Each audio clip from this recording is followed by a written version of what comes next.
You know, printmakers are kind of nerdy because we have to think a lot in layers and we have to plan ahead, and it's very precise and yet it's very creative at the same time. But you have to know what you're doing and think ahead on your print and how you want it to look. My name is Julianna Kirwin and I am a printmaker in Albuquerque, New Mexico. My process right now is mostly relief printing, which is either wood block, lino cut.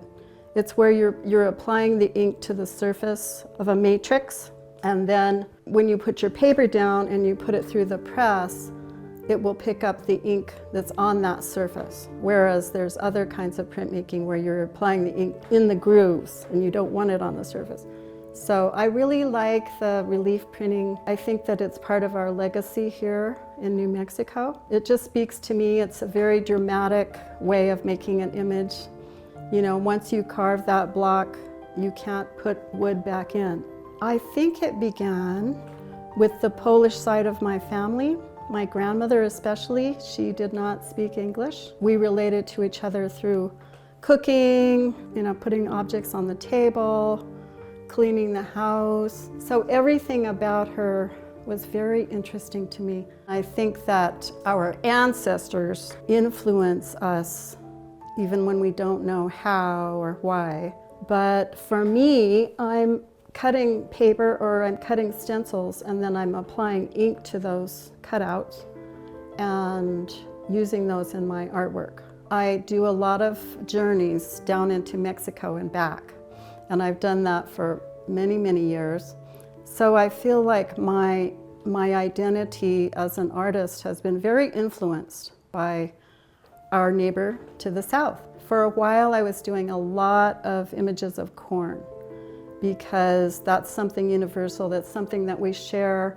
You know, we each have our place that has its own specific kind of corn. We have the blue corn here. I also like to do domestic kind of things, portraits of women, tables with food on them, but I'm very place-based.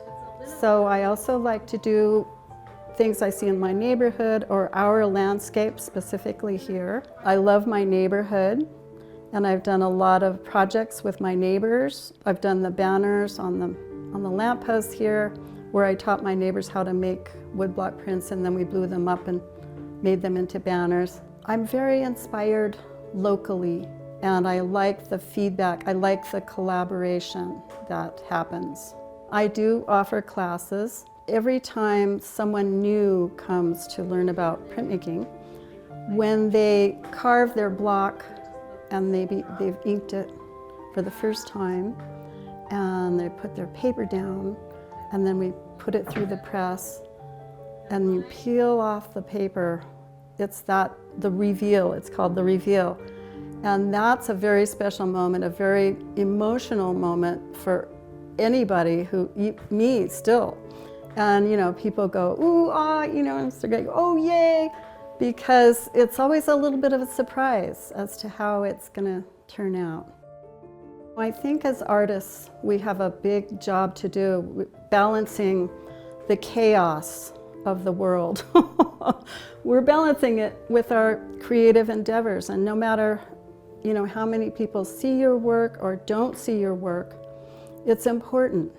And so I love being out here in my studio and just letting the ideas flow and the creativity flow. There's so much you can do with printmaking. I'm always changing my way I work a little bit. And so it's kind of a lifelong learning thing. I do hope that my personal artwork would have an impact.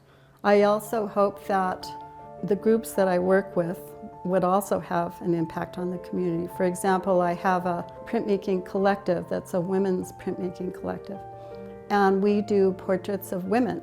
So we show our participants, the public, how to make a very simple print of a woman. So that way of sharing the process is also part of the gift of doing and you know, sharing printmaking. I think that the work that artists are doing, even though it may be, the effects may be invisible, somehow they're giving balance and healing to to our world.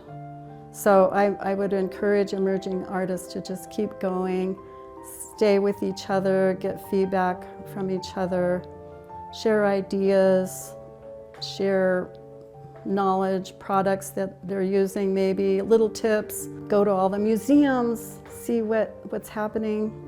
Just keep yourself really in that world. All of that is very, very important, and just to keep going.